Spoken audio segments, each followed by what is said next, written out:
Le tabagisme est un enjeu de santé publique. Le nombre de décès en France par an liés au tabac est de 73 000, essentiellement des pathologies pulmonaires comme la bronchopneumopathie chronique obstructive et le cancer bronchique, et des pathologies cardiovasculaires. La prise en charge du sevrage tabagique doit donc être améliorée et les thérapies comportementales et cognitives sont un outil précieux pour les tabacologues. Dans ce livre, au niveau du chapitre 1, sont mises en évidence les généralités sur les méthodes comportementales issues des modèles pavloviens et skinnériens et de l'apprentissage social selon Bandura. De même, les méthodes cognitives sont dérivées du modèle du traitement de l'information. L'analyse de la littérature permet de mettre en évidence un taux de réussite multiplié par 2 lié aux thérapies comportementales et cognitives.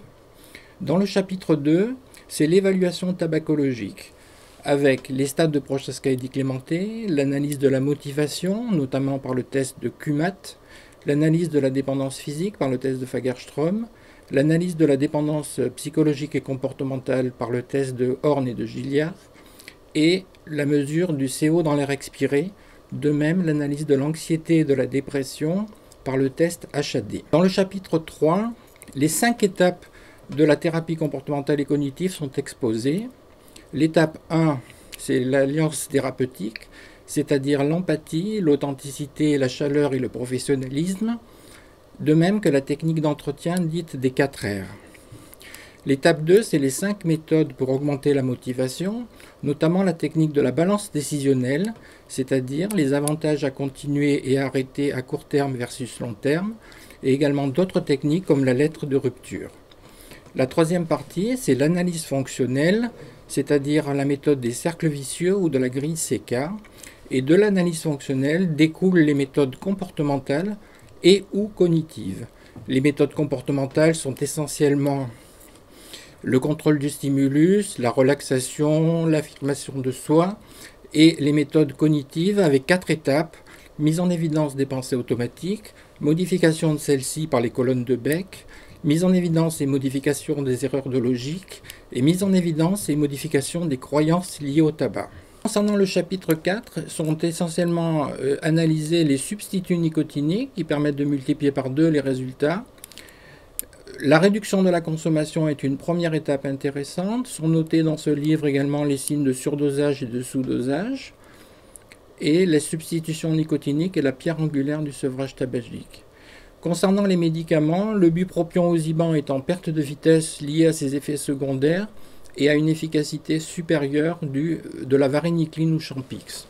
Le Champix ou varenicline est un agoniste-antagoniste des récepteurs alpha-4, bêta-2, permet de multiplier par 2 les résultats et est plutôt un médicament actuellement de deuxième intention dans le sevrage tabagique. Le chapitre 5 sont analysés la cigarette électronique que doivent encadrer les tabacologues auprès de leurs patients. L'anatomie de la cigarette électronique est réalisée dans le premier chapitre, puis l'impact sur la santé, au niveau pulmonaire essentiellement des toux et des encombrements pulmonaires, au niveau cardiovasculaire essentiellement un cas de fibrillation auriculaire décrit par surdosage nicotinique, mais il n'y a pas de CO, donc pas ou peu de risque cardiovasculaire. Cependant, les TCC doivent être utilisés en priorité. Au niveau neurologique, sont décrits des céphalées, des vertiges, des troubles de l'accommodation. En ce qui concerne la grossesse, on préférera les thérapies comportementales et cognitives du fait du manque de données de la littérature. Concernant l'aide au sevrage tabagique, les résultats montrent un score inférieur ou égal au substitut nicotinique, mais les études sont peu nombreuses et la méthodologie doit être améliorée. Les chapitres 6, 7 et 8 concernent 3 cas cliniques qui sont extrêmement détaillés, avec de nombreux extraits d'entretien.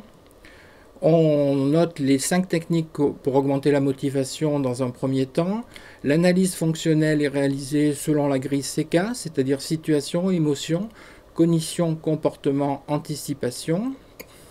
Ensuite découlent les méthodes comportementales, sont donnés de nombreux exemples du contrôle du stimulus et de la relaxation, et les méthodes cognitives avec 4 étapes, c'est-à-dire la mise en évidence des pensées automatiques par les cercles vicieux par exemple, la modification de celles-ci avec les colonnes de Beck à 5 colonnes, avec des pensées alternatives. Ensuite viennent la mise en place et la modification des erreurs de logique, comme la minimalisation ou la maximalisation qui sont très fréquents en tabacologie. Et enfin, on travaille sur les croyances liées au tabac en modifiant celles-ci et en mettant des plans d'action. Ce livre est surtout destiné aux tabacologues, mais également aux professionnels des soins du soin psychique.